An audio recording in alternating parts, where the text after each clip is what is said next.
Ya, Assalamualaikum warahmatullahi wabarakatuh. Waalaikumsalam warahmatullahi wabarakatuh. Selamat siang, salam sejahtera kita semua. Baiklah, anak-anak sekalian, pada kesempatan hari ini kita akan melanjutkan materi, ya, yang mana di minggu kemarin sudah kita Bapak beri penjelasan tentang kontrak ataupun capaian pembelajaran. Nah, pada hari ini kita akan masuk ke dalam materi yang mana materi tersebut adalah merupakan leadership atau biasa disebut dengan kepemimpinan. Ya. Nah, kepemimpinan, ya, ini adalah merupakan suatu materi yang sangat penting, ya, di dalam suatu organisasi. Ya. Karena kepemimpinan atau biasa disebut dengan leadership ini, selain dia bisa digunakan dengan kehidupan sehari-hari dan juga bisa digunakan dalam kegiatan instansi dan perusahaan-perusahaan.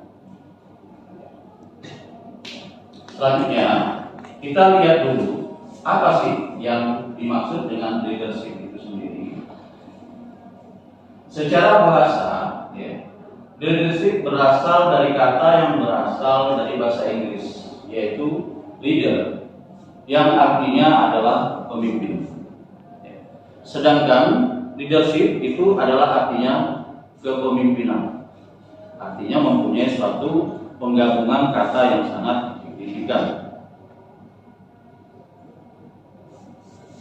Selanjutnya, menurut istilah, ya, di sini kepemimpinan ini ada menurut istilah.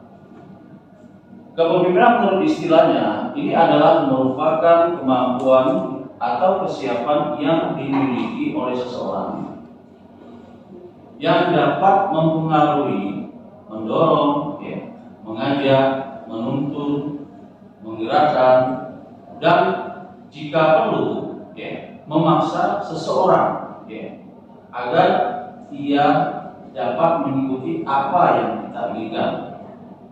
Ya. Artinya, kalau ingin mengikuti apa yang kita inginkan selaku seorang pemimpin, maka seorang pemimpin harus mempunyai suatu pencapaian atau maksud dan tujuan. Karena setiap pemimpin pasti punya maksud dan tujuan tertentu, apa yang ingin dilakukannya dan bagaimana cara untuk memajukan suatu instansi atau perusahaan.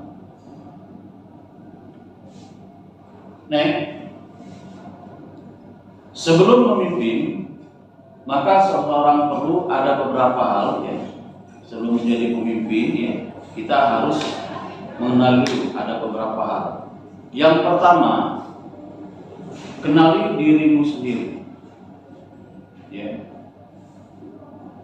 Kita harus mengetahui dulu siapa kita. Ya. Kemudian bila perlu, kita lihat dulu kelebihan, kekurangan kita sendiri sebagai seorang pemimpin. Karena kenapa? Karena itu adalah merupakan suatu sifat yang sangat penting sekali. Sebelum kita menilai orang lain, alangkah baiknya kita menilai diri kita sendiri. Ya, itu gunanya untuk menjaga stabilitas diri. Kemudian, kenalilah situasi yang dihadapi. Mengenal situasi dan kondisi yang akan kita hadapi, ya, terutama yang ada di depan diri kita, itu sangat penting sekali. Kenapa sangat penting? Karena kita akan tahu, ya, permasalahan apa yang kita hadapi dan bagaimana cara menanggulangi permasalahan tersebut. Ya. Jadi kita sebagai pemimpin harus tahu, melihat dulu permasalahan apa yang kita hadapi. Jangan sampai kita menentukan suatu permasalahan ini permasalahannya A, maka yang dijawab adalah B, ya, maka tidak akan ketemu. Maka di sini seorang pemimpin harus mengenali situasi yang dihadapi. Ya. Kemudian ada gaya kepemimpinan yang cocok dengan situasi. Ya, nanti di slide selanjutnya akan ada membahas masalah pola gaya tipe atau kepemimpinan, ya. Nah, di sini kepemimpinan ini adalah merupakan tipe daripada seorang pemimpin, tergantung dari orang yang mau menggunakan tipe dari kepemimpinan itu. Artinya dia masih atau harus melihat situasi kondisi yang dihadapi, ya. Kemudian penuhi kelompok atau penuhi kebutuhan tugas kelompok dan individu, itu sangat beriringan antara kelompok dan individu. Selanjutnya, kita juga harus tahu fungsi dan tugas daripada pemimpin. Ya. Apa saja tugas dan fungsi daripada pemimpin? Ya. Yang pertama itu adalah membimbing. Artinya, seorang pemimpin harus memberikan arahan dan panutan dan contoh yang baik terhadap bawahannya. Ya. Kalau pemimpin tidak baik, maka bawahan akan melihat bahwasannya tidak baik. Maka seorang pemimpin itu adalah merupakan contoh, ya, yang teladan bagi bawahan ataupun anggotanya. Nah, kemudian yang kedua, memberi atau membangun motivasi. Ya. Seorang pemimpin harus memberikan motivasi, ya, harus memberi support kepada bawahannya. Ya. Kenapa? Ya. Kalau seorang pemimpin tidak memberikan motivasi atau support, ya banyak kendala-kendala atau permasalahan yang terjadi. Di antaranya paling tidak, ya, kerja tidak sesuai dengan target. Itu salah satu. Di dalam suatu kita bekerja, ya, paling tidak ada target yang harus dicapai. Hari ini kita menyelesaikan apa? Terus besok kita harus menyelesaikan apa? Kalau hari ini sudah ditumpuk dengan besok, maka permasalahan itu akan menumpuk dan permasalahan akan bertambah dan terus bertambah. Nah, disinilah fungsinya seorang pemimpin, ya, untuk memberikan suatu support, ya, kepada bawahannya agar dia di dalam bekerja lebih berenergi, ya, lebih bersemangat di dalam menyelesaikan suatu pekerjaan. Kemudian yang ketiga adalah membawa pengikut kepada sasaran yang dituju sesuai perencanaan. Ya.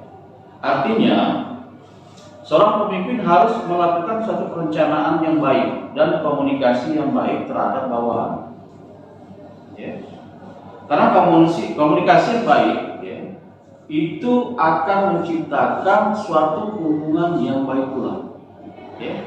Relationship, hubungan yang baik antara atasan dan bawahan, antara pimpinan dan bawahan.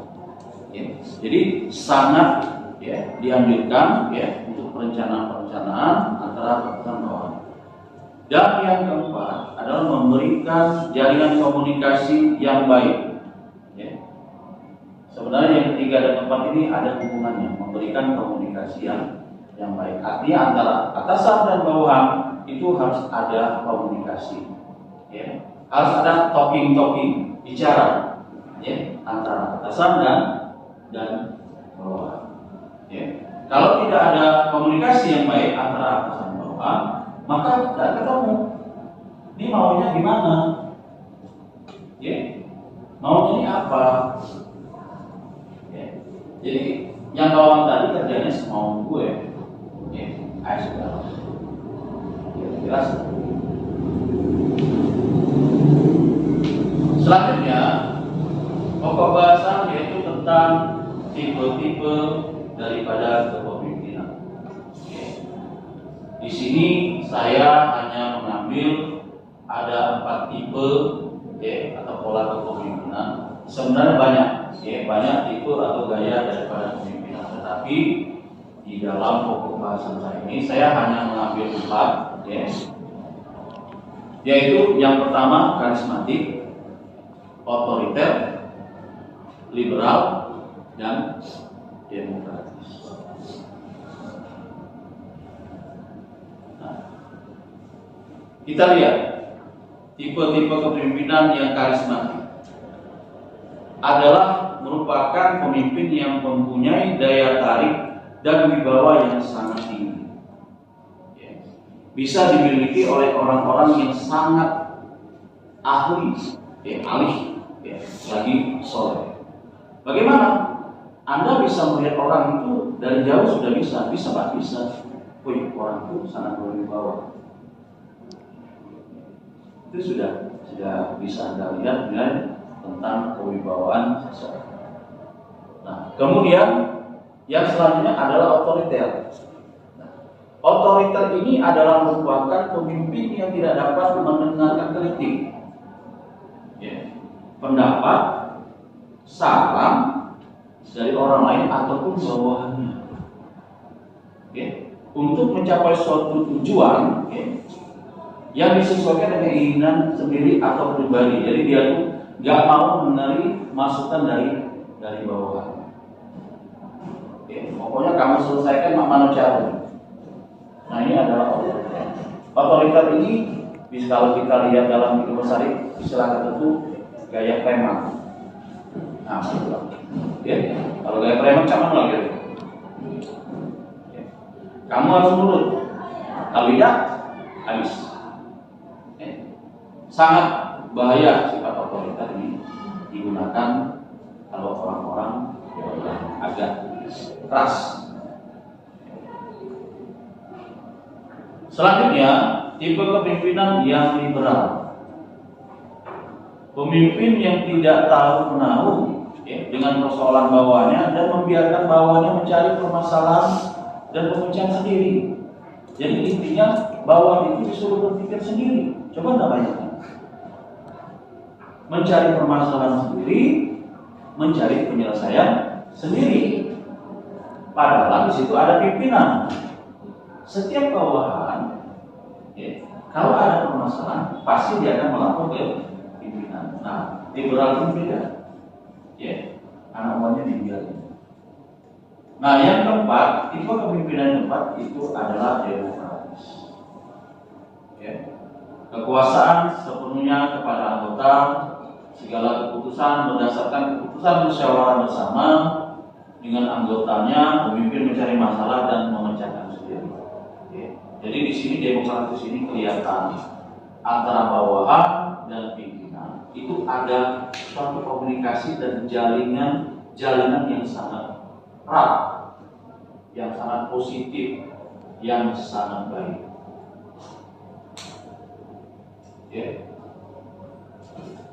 Nah, selanjutnya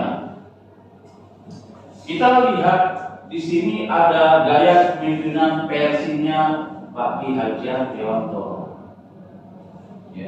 Kita tahu bahwasanya versi Pak Ki Hajar itu ada 3. Yang pertama Ing Harso Sutulodo. Yang kedua Ing Madyo Mangkarso. Dan yang ketiga adalah Tuturi Handayani. Yang dimana masing-masing Ing Harso ini adalah di depan ini harus memberikan contoh yang baik. Jadi di depan ini merupakan panutan daripada yang di belakang. Kemudian Ing Madyo Mangkarso yang di tengah-tengah memberikan suatu motivasi, support, dorongan. Dan Tuturi Handayani di belakang memberikan dorongan. Nah, jadi 3 ini adalah merupakan satu kesatuan tidak dapat dipisahkan. Ini bisa diterapkan dalam kepemimpinan. Selanjutnya, sifat-sifat seorang pemimpin. Di sini saya ambil beberapa. Yang pertama, niat berhikmah kepada Allah Subhanahu wa taala dan organisasi. Apabila kita ingin melakukan sesuatu, yang pasti utama adalah kita niatkan dulu di dalam diri. Setiap kita melangkah, kita awali dengan bismillah. Niat yang baik, maka insya Allah hasilnya akan baik. Kemudian sifat pemimpin yang kedua adalah adil, setia, dan ikhlas berkorban serta pantang. Ini sangat jiwa seorang pemimpin. Sifat seorang.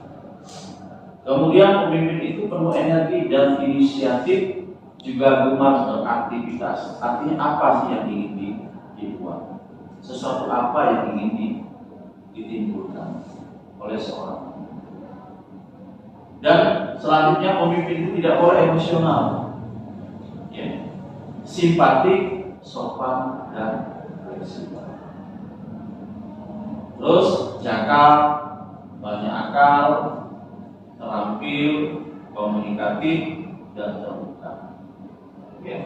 Tidak mudah menunda dalam pekerjaan dan selalu siap mental ujian dan tumbuh. Itu adalah sifat daripada jiwa seorang pemimpin.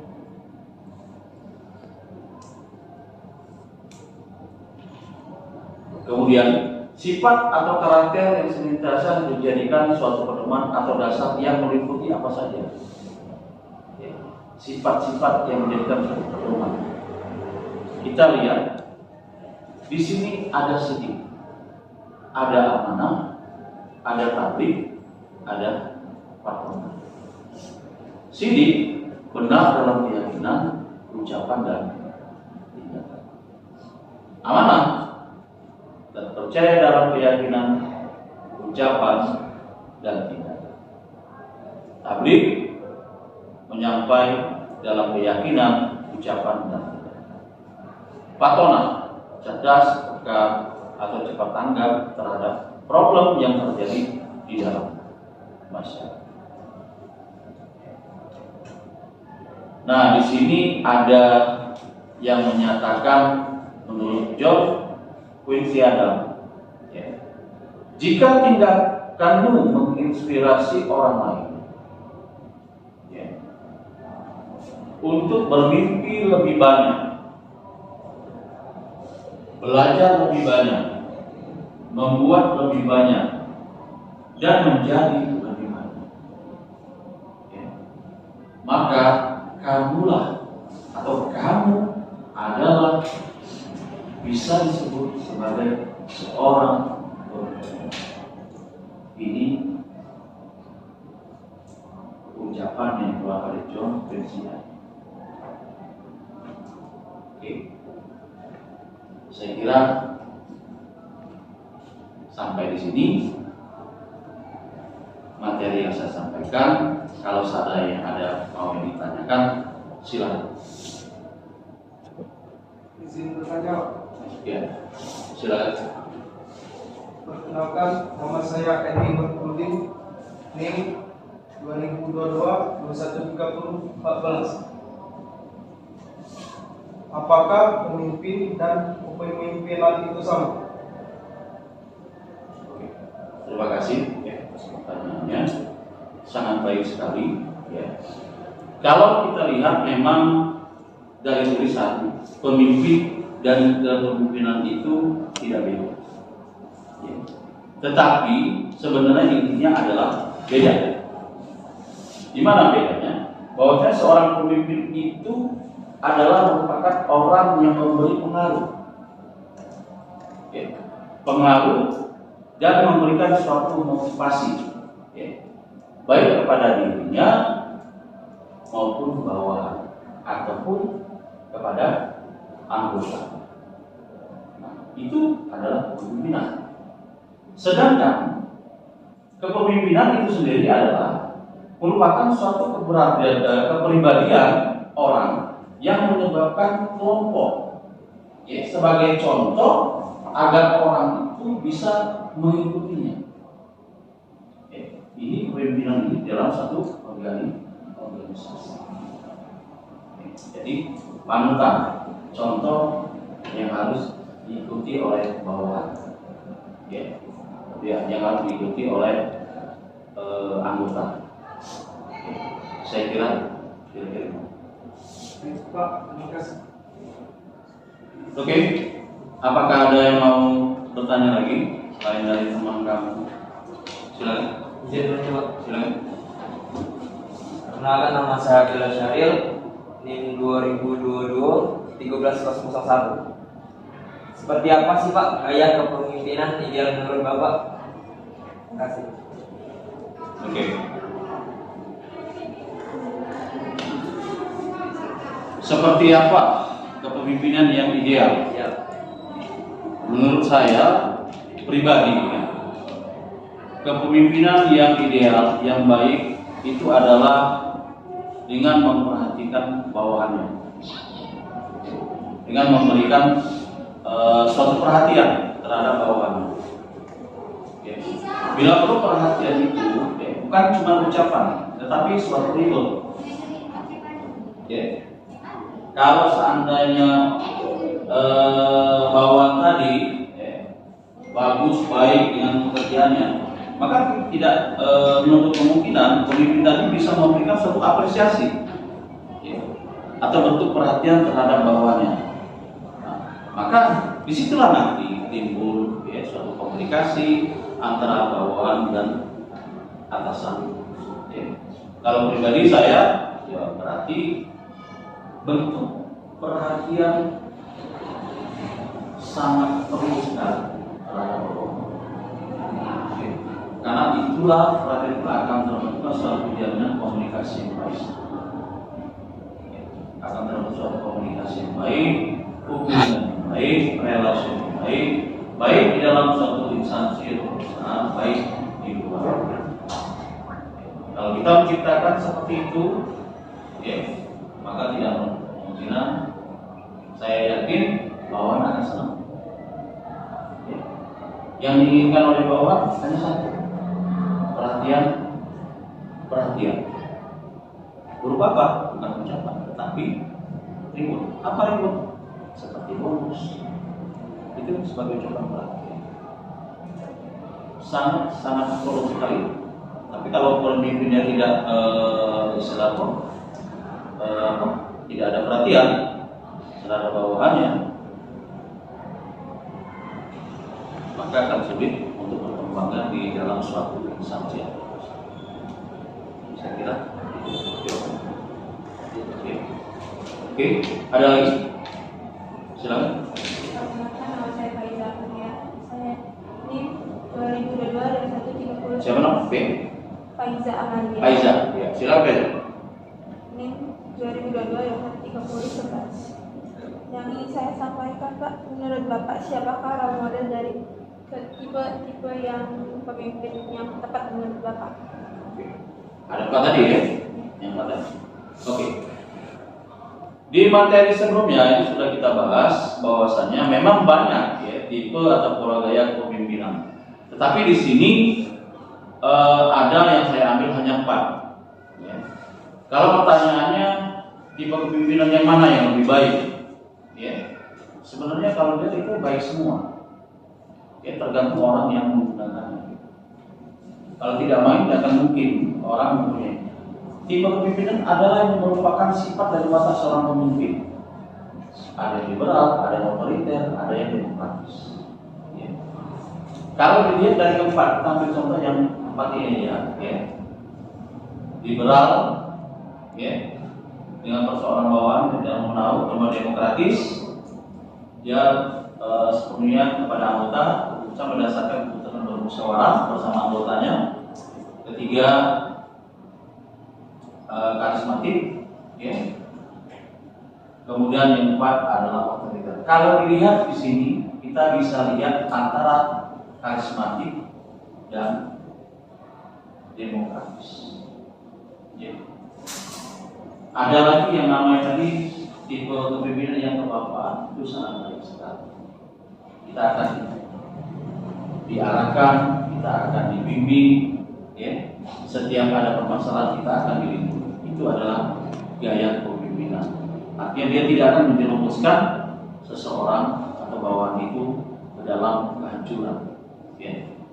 Di sini yang ideal, ya, kalau menurut saya karismatik. Ya. Karena orang ini sifatnya mempengaruhi dan mengajak, ya, mengajak orang tersebut dengan apa yang kita inginkan. ketika pertanyaannya yang mana Pak? Ya, kalau menurut saya tidak sama. Walaupun banyak ada tipe atau pola gaya kepemimpinan yang lain, itu masih benar. Sebenarnya kalau ingin tipe mana yang lebih baik semua tergantung orang yang mau menggunakannya. Otoriter tipe preman, karisma, orang berkarisma, berwibawa, luwes, bijak. Coba kalau diletak di preman dia masih pakai otoriter. Masa dulu kamu mau apa silakan. Pokoknya kalaunya selesai.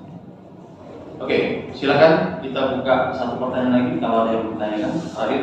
Ya, Pak. Silakan. Mohon izin bertanya kepada Bapak. Saya Dini Rahmawati dengan NIM 2022 213 Pertanyaan saya adalah bagaimana cara Bapak menghadapi sebuah konflik sebagai seorang pemimpin? Apakah cukup jelas Pak pertanyaannya? Terima kasih Pak. Terima kasih. Oke, pertanyaannya bagus sekali ya. Bagaimana cara kita menyelesaikan konflik kalau sana kita sebagai seorang pemimpin? Saya pribadi. Ya. Sebenarnya tadi sudah saya ada sampaikan di dalam materi tadi. Kunci pokok di dalam suatu organisasi atau dalam suatu kepemimpinan itu tidak lain adalah komunikasi. Ya. Komunikasi harus jalan antara atasan dan bawah. Kalau sana tidak jalan, maka bentrok. Ya. Dan kalau seandainya tadi saya sebagai pemimpin dihadapi dengan suatu permasalahan paling tidak yang akan saya lakukan adalah dengan melakukan mediasi. Kita lakukan mediasi, kita lihat berbagai masalah, kita mencari suatu opini, kita mencari suatu solusi yang terbaik. Jadi jangan sampai ada kekeliruan dan akhirnya tidak ditemukan titik temu. Kalau tidak ditemukan suatu titik temu dari permasalahan itu, maka masalah itu tidak akan mungkin selesai. Ya. Maka yang terpenting adalah lakukanlah komunikasi. Bila ada masalah, bicara. Ya. Kira-kira macam mana? Bicarakan lebih baik, lakukan mediasi, sehingga nanti akan ketemu akhir penyelesaian dari masalah tersebut. Saya itu, kalau saya yang pertanyaan itu menuju ke saya secara pribadi ya, saya bisa menjadikan penjelasan seperti itu. Artinya kita telah adul masalahnya, ya, kita temui yang bersangkutannya, kita lakukan mediasi, sehingga masalah itu bisa selesai. Saya kira itu pertanyaan. Sangat jelas Pak, terima kasih. Terima kasih ya atas waktunya. Untuk materi hari ini kita cukup ya. Dengan ini saya akhiri. Wassalamualaikum